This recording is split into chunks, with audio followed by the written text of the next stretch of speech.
Welcome. In this tutorial, we're going to look at layer masks. And we're going to kind of describe what they are, what the advantages are to using those rather than doing traditional selection areas, and some of the other ways that you can work with things. So we're going to open a file to start with. There's two assets that you should have downloaded. One is a picture of Steve Buscemi. The other is a picture of Miley Cyrus. And we are going to give Miley Cyrus Steve Buscemi's eyes using layer masks. So let's go ahead and get started. Go ahead and open Photoshop if you haven't, and we're going to go ahead and we're going to open the Miley Cyrus image. And something you can do in open dialogues is you can hold down Command if you're on Mac or Control if you're on Windows and select another file to open at the same time, right? So we want to be able to open Steve Buscemi and Miley Cyrus at the same time. So I'm going to go ahead and click Open. And there is Steve, and here is Miley. And so the first thing we're going to need to do is we're going to need to take one of these images and bring it into the other image so we can work with both of them as layers. And with that, I'm going to have Miley's image be the base image, just because, right, it's got this nice white backdrop and it's the correct size and everything. Whereas Steve's is a little bit, smaller and less professional. Now, there's a couple things we're going to have to do, right? First, the first thing I want you to notice is the color balance and the lighting and everything on Miley Cyrus versus Steve Buscemi, right? They're both front lit, which is nice. Instead of having, one of them being lit from one side, one of them being lit from the other. But, Steve Buscemi, the color looks a little bit different. And when we get in here, you'll see it looks significantly different. So to move Steve Buscemi over, all we're going to do is we're going to grab the background layer. We're going to drag it, hover over the title of Miley Cyrus's image and drop it.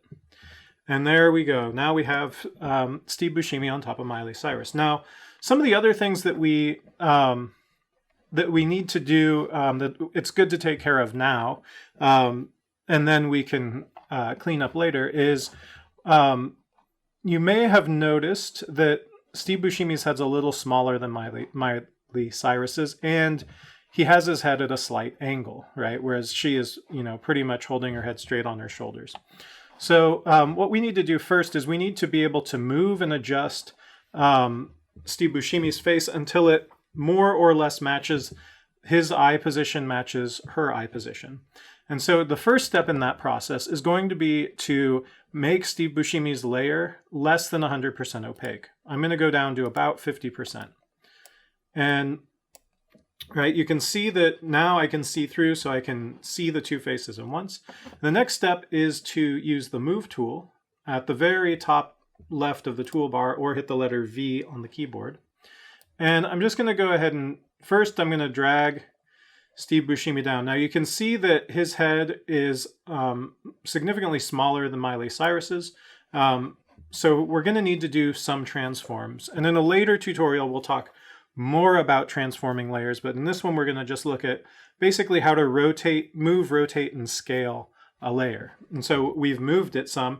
And you'll note that it has these controls out here. Now, if your image, if your layer does not have this little box around it with these control points, there's this option that says Show Transform Controls here, and it may be that that's unchecked. So just go ahead and check that Show Transform Controls, and that's available only when you're using the Move tool or other transform tools.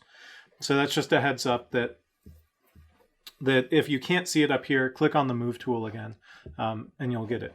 Okay, so we need to first step is we probably need to rotate his view, because you can tell her eyes are here and his eyes are not aligned at all. So we're going to rotate his head and image until his eyes more or less align in terms of horizontal position. I'm going to bring his eyes up a little bit closer so I can see how much more I need to go, and I need to tilt just a touch more. And I may have gone too far with that. We'll figure it out. You can see, Steve Buscemi's eyes, I don't know if they're perfectly aligned. on his head or not. This is really starting to look beautiful at this point. So what we need to do now is we are definitely going to need to scale the image up, right? Because her eyes are significantly larger, right? His eye ends about here. If I turn her off, right, you can see his eye ends about here, whereas her eye ends all the way over here. And you can also see his chin and her chin are not aligned.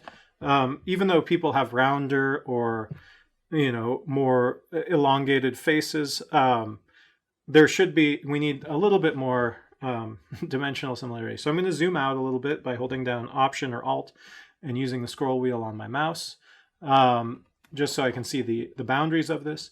And then I'm going to use the scale tool. And the scale tool works in 3 ways. First, if I just click and drag, it automatically scales it from the corner opposite the corner that I am dragging, right? So I just dragged with the top left, so it's pinned the bottom right corner. However, if I hold down Option, it'll actually scale that, or Alt if you're on Windows, it'll scale from the center point of the image. And this is frequently a much easier way to scale. And what I'm going to be concerned about right now is that his eyes match her eyes in size. And you can see that as I do that, I might be getting a little bit big, but we'll see how close we can get. So I'm going to go ahead and do that and then just move his image down. And you can see their chins more or less align at this point. I might want to rotate that image just a touch more. But I've pretty much got it set, right? So, and it's really a feel thing where I don't have a specific percentage in terms of, you know, what scale. In this case, you know, what up here at the top, since I'm using the scale tools right now, since I've clicked on that, by rotating this, I'm using the transform tool, so you can see that this has changed. And there is this W and this H and this link between it, right? The link means that the width and the height are locked to one another. And you can see that this is 111.96%, right? Which basically means that that's, you know, 112% is about the right scale. Now, you know, I may come back through here and realize that I've made a mistake at some point. So I've got this set. Now, to set this transform, there's a couple things I can do. If I choose another tool like the paintbrush or something like that, it will automatically set the transform. In the past, in earlier versions of Photoshop, that was not the case. You had to manually set it. And the way you do that is you either just double click somewhere on the layer that you're working on, or you can come up here and you can hit this check mark symbol, which says commit transform. So I'm going to go ahead and double click that, and the transform is set. So now is the point where we get into layer masks. And so what is a layer mask and how is it different than, and what do you use them for?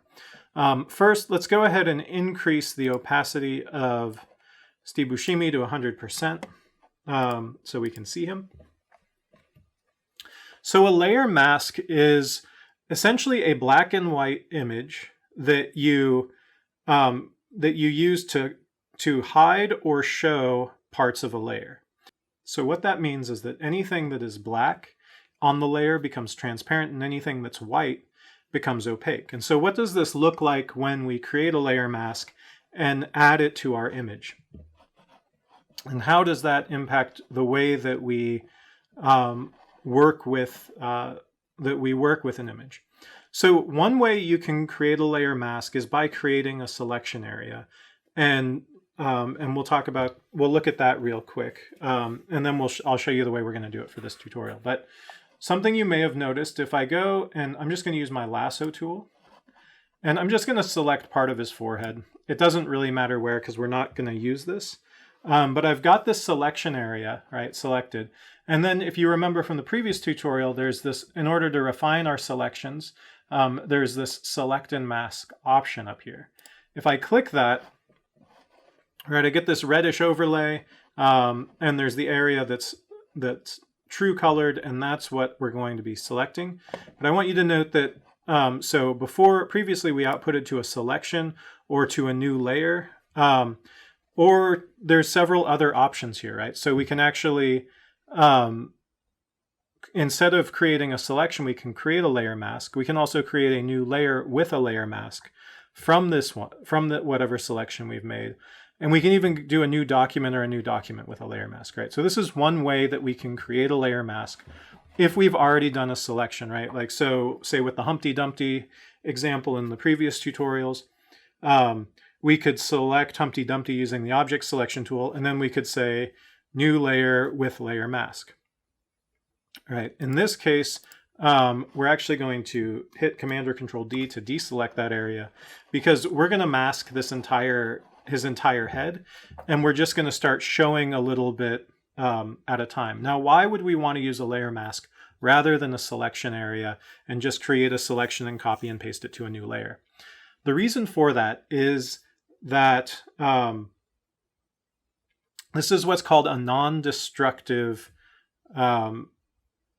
editing technique, right? Because we're not actually cutting out any of the image. So sometimes what would happen is, like, let's say I make this selection area around his head and I just want to cut his whole head out and paste it into a new layer. Now, if I did that and then later I realized that somehow I missed like all of these hairs in here, or, you know, took a chunk of his ear off, or, you know, some other part of his head is missing, there's not an easy way for me to expose that part again, because all that got copied to that new layer when I did a selection area was whatever was within the boundaries of that selection. Whereas what a layer mask does is it just hides part of the image, and it's something you can go back and edit and fix later. So if I, you know, had selected it, or I selected his head and used a mask instead of just a normal selection area, and I missed part of his ear, then what I can do is I can actually just go in with a paintbrush or the selection tools or whatever, and I can modify that layer mask to expose this part of his ear. So that's the rationale behind using it. And, you know, there's, depending on what your purposes are, layer masks are great. Like, it's the way I prefer working most of the time.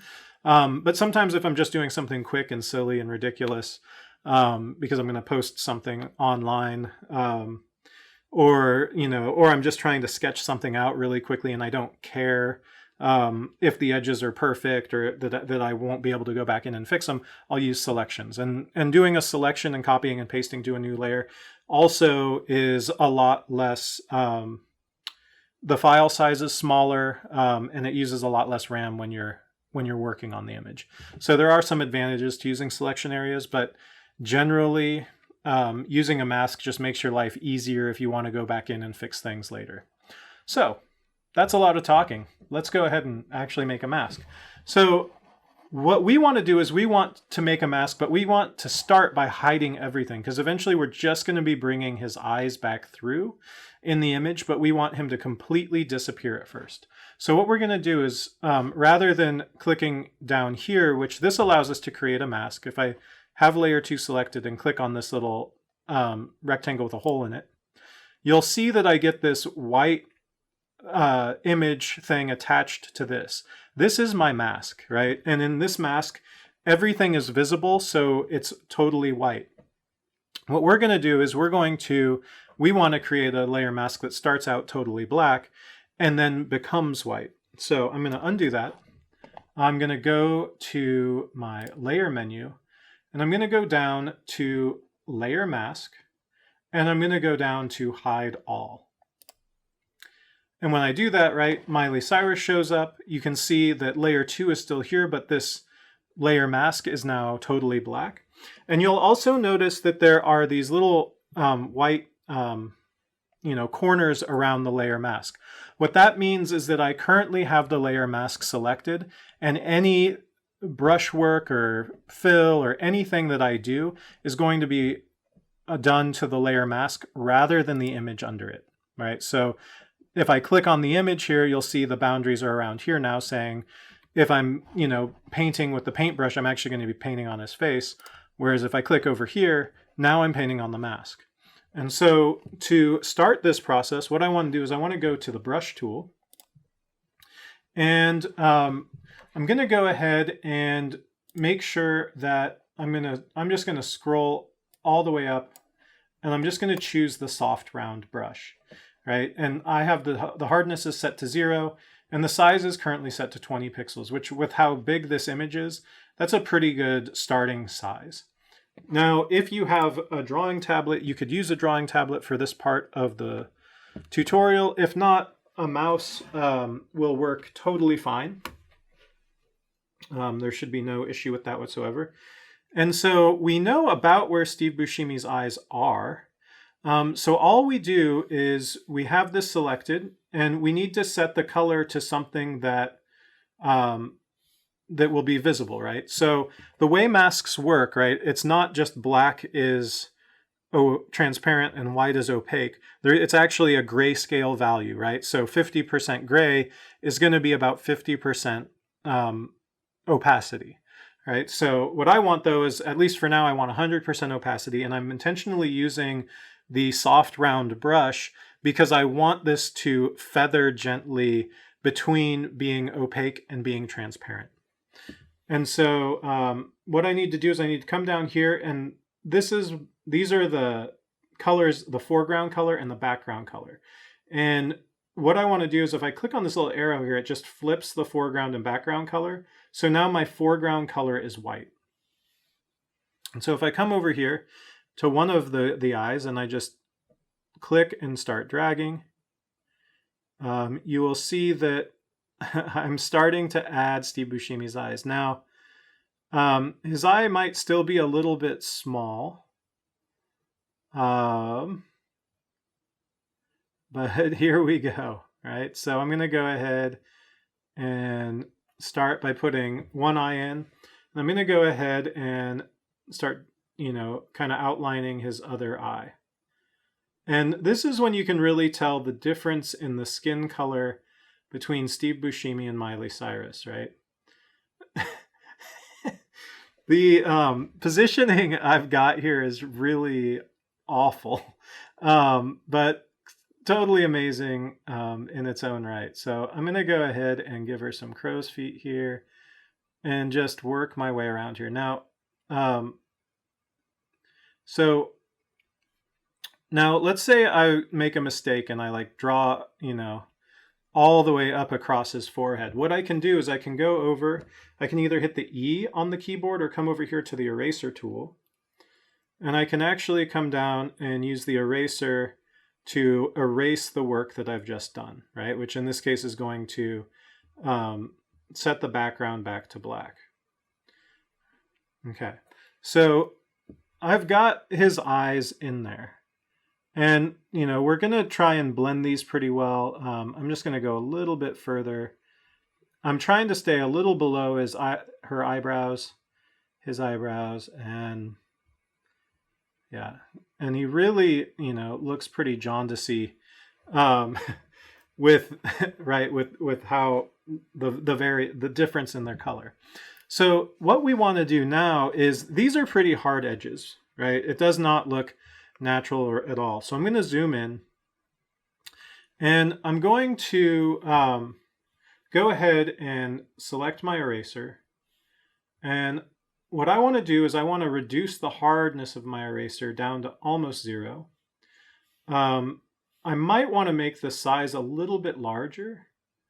And then the other thing I'm going to set is the opacity, right? I don't want to, if I come down here and erase this now, you can see that I'm starting to get this set up. And so I could also adjust the opacity here and make it not 100% opaque, but having this set to about 63 pixels and 0% hardness seems to be giving me a much more feathered edge between these two things.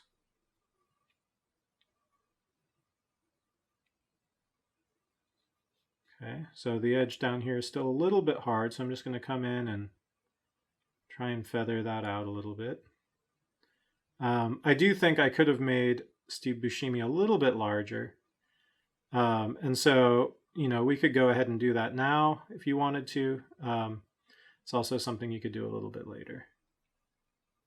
And you'd have to make some adjustments to your mask when you do that. Right, so just as a reminder, I'm not I'm not doing anything to Steve Buscemi's face right now, right? I'm just putting these two little holes in there. You can see those white patches that are now visible in there, right? So all I'm seeing is this.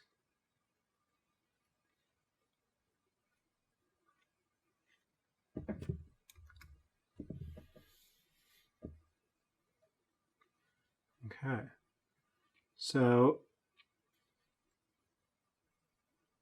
I might actually want to, I'm going to adjust my opacity down to about 50% on the eraser now. And I'm just going to come in here and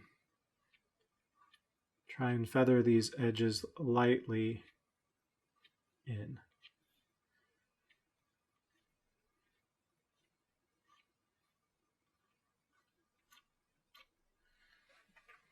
Okay, so we more or less have Steve Buscemi's eyes in here. And you can see I've gone a little bit too far, right? Her eyelashes are starting to poke through in places I'd really rather not have them poke through. So I'm going to go back to my brush tool, which is here.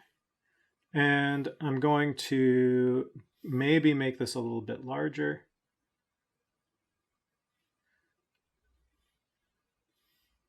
And reduce this opacity down a touch as well to 70%. Just see if I can gently fill that back in a little bit. You know, the goal is to really finesse some of these variations, and so I'm bringing in just a little bit more of Steve Buscemi's jaundicey looking eyes, and maybe that's a little bit much, but I do see her eyelashes sticking through up there a little bit, so I'm going to go ahead and try and pull some of that back down. Yeah, I didn't do a very good job masking her eyelashes in some of these things.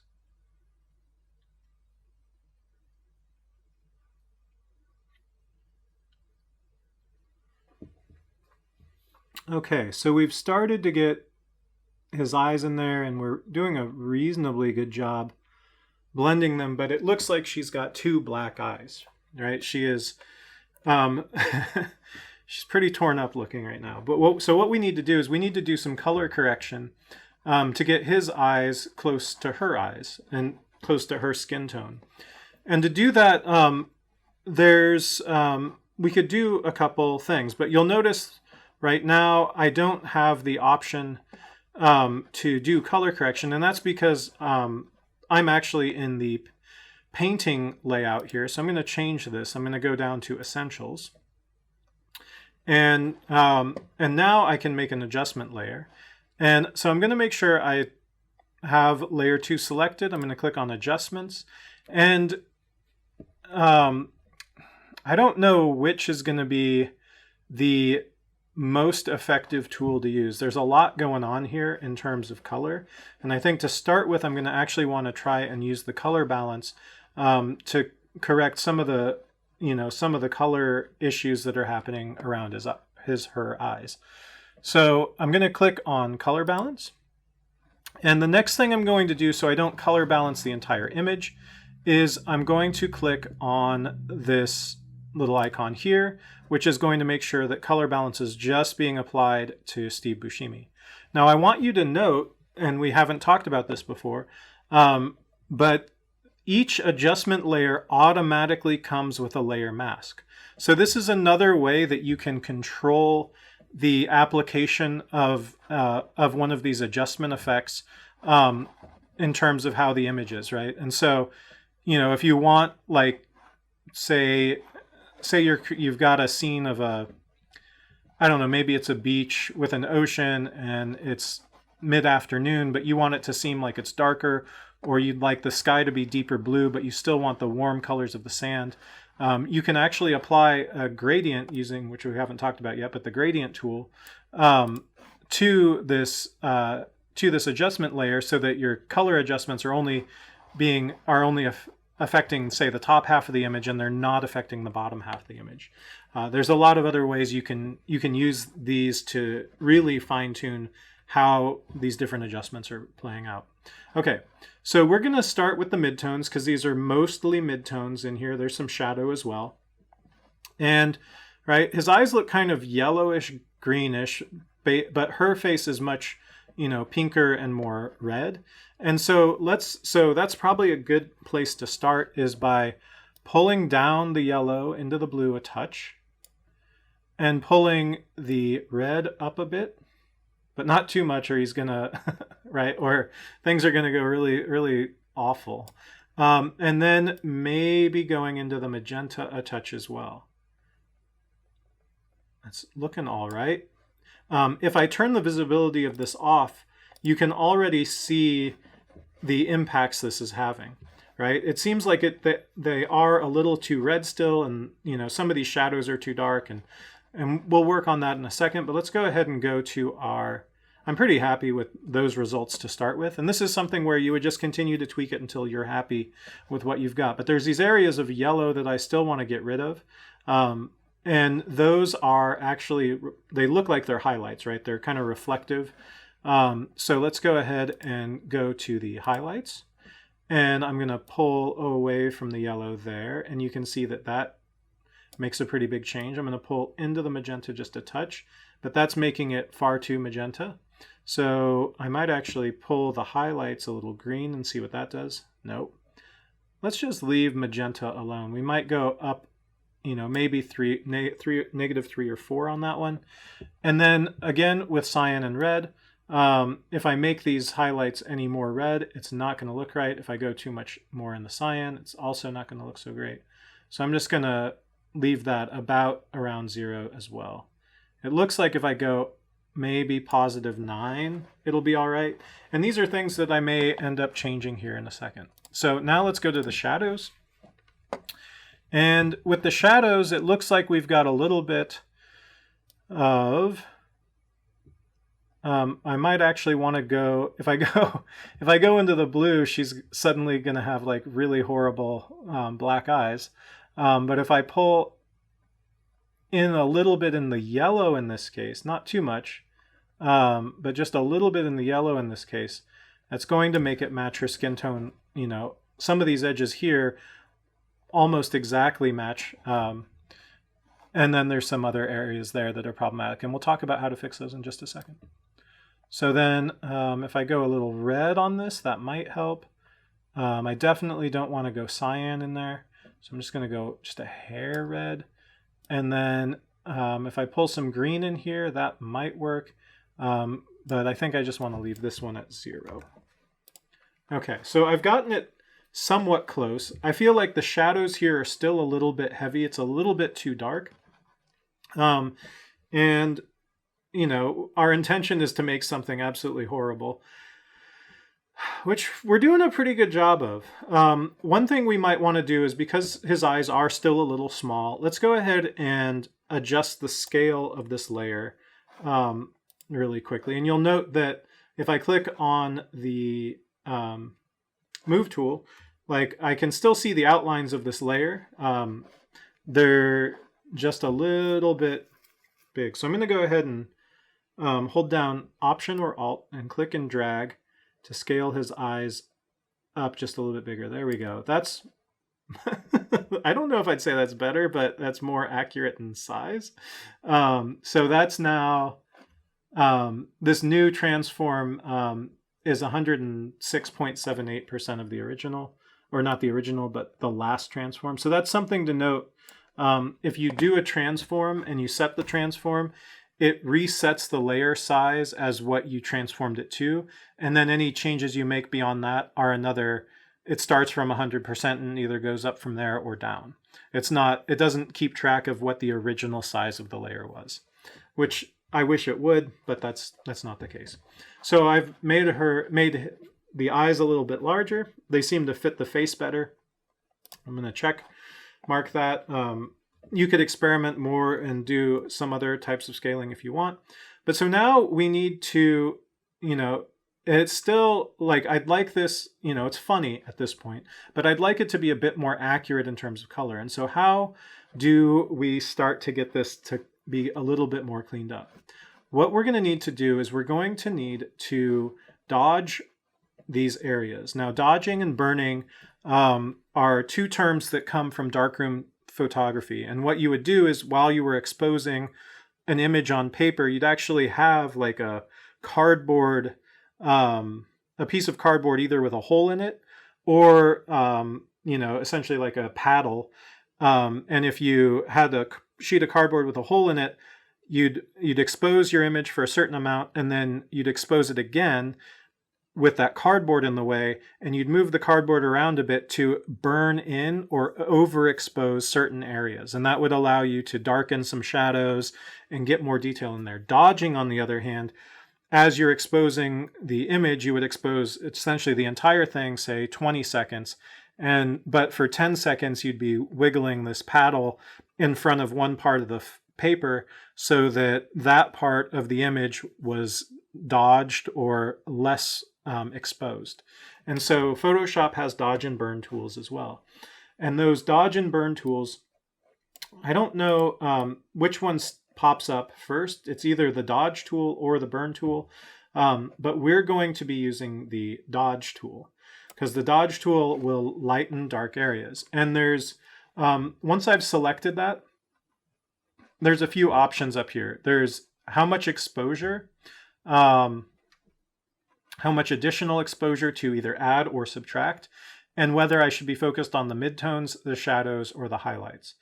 And in this case, I'm going to start with the shadows and see what happens. Although actually, no, I'm actually going to start with the highlights and see what happens because I want those creases to stay. I just want the fill in here to be a little bit brighter. So I'm going to start with the highlights. I'm going to go ahead and zoom in a little bit so you can see what's going on.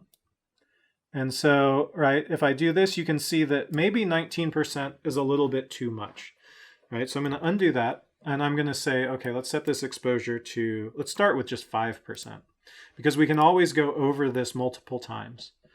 And so I'm going to come in here, and I'm just going to see if I can get those edges to match a little bit more. And it looks like that is pulling out some of those purples that are in the midtones. Right, there we go. Gosh, this is really ugly. We might want to do some color correction after this. And then, oh, so those are the highlights. So let's try the midtones. Let's see if we can pull some of this, brighten up some of these midtones a little bit too. Ooh. Okay, so with these changes that I've started to make around, especially around the edges, you could do the whole eye if you want. I might actually increase this exposure back up to about 19% and just see if I can, oh, there we go. Yeah, so now you can see I can pull, some of these midtones out a little bit more, and you can see that it's really starting to blend that color, and it's looking a lot more like it belongs on her face. Now you will notice that the eyes are more pixelated than her image, and that's because I'm using two different resolution images, right? I don't know if I wanted to do that last couple of marks. Hold on a second, let me undo a few steps. But there we go. Okay, all right, so now we can see that this is too pink. So I might want to go back to my color balance, and in the midtones, I might want to dial down the magenta. There, that made a huge difference, right? So now, the highlights, they're still like a little bit, they might be a little bit too bright, but we're getting a lot closer. And so this is something where you can just continue to fine tune things. So if I go back to my highlights, if I pull the magenta down there, it actually the magenta here is important, right? It gives enough pinkness like some of the highlights on her skin as well. And so I think that's a pretty good, I'm pretty happy with that. It's not perfect, and there's plenty we could do to clean this up. But the goal of this is to show you a way to really, reasonably seamlessly blend these things. Now, at this point, it looks like I might want to get rid of erase a little bit here. And, there's just like a little bit here. And I could either try and do that through color, through dodging and burning. Or I could take my mask and just use the eraser tool to just try and get rid of just a little bit of this edge here and make it a little softer. And so all I'm doing now is I'm just clicking once instead of dragging, because this gives me a lot more control over that edge. And so you can probably see that by just doing these little dots of click here, right, I'm not really overdoing it. I'm allowing these things to more seamlessly blend into the existing image. Right? I don't want to do too much, and I kind of like some of her eyebrows or eyelashes are starting to peek through a little bit. But in the end, at this point, I'm really happy with the color and the way that these eyes are blending in. Now, we've done this. There's lots of other things you could potentially do now that you know how to use layer masks. And so one of those things that's something we could do is if I go to my brush tool and I make sure everything's set right, is Steve Buscemi has some stubble on his chin. And so if I was to come in here and, maybe if I used a slightly smaller brush, right, now that the color matches, I can, I could give her stubble on her chin. Right, there's other, students in the past have actually put Steve Buscemi's hair on her body. So you can kind of see as I go through this. I have my opacity set to 70%. That's part of the issue. If I go up to 100%, right, you can see, I get, right, I could blend his forehead onto her head. And, there's this background on here that I'd want to get rid of. Oof. Right, things are getting really uncomfortable at this point. So I'm going to go ahead and get rid of that. I'm going to get rid of the stubble on the chin. The other thing you might want to try is using a different mode on the brush. If you did screen or lighten, I don't think it's going to make a big difference because this is a black and white image and it's either going to do one thing or the other. But there's plenty more you could do with this image now that we've learned how to use masks to create really nice, seamless composition or composited images, right? And yes, I could make this, cleaner and better, but I'm going to leave it as it is because this tutorial is a really good length. All right, so in this tutorial, you've learned how to start using layer masks. As always, there's one last thing, which is how to temporarily turn a layer mask off so you can actually see the image you're working on. If I right-click on the layer mask, I either have the ability to disable it, delete it, apply it, turn it into a selection area, subtract it from a selection area, right? There's a lot of different options here. But if you want to disable it temporarily, you just click on disable, and then, right, we'll see his whole image there. And to re-enable it, you just right-click on it again and click on Enable Layer Mask. Okay, and that's the tutorial.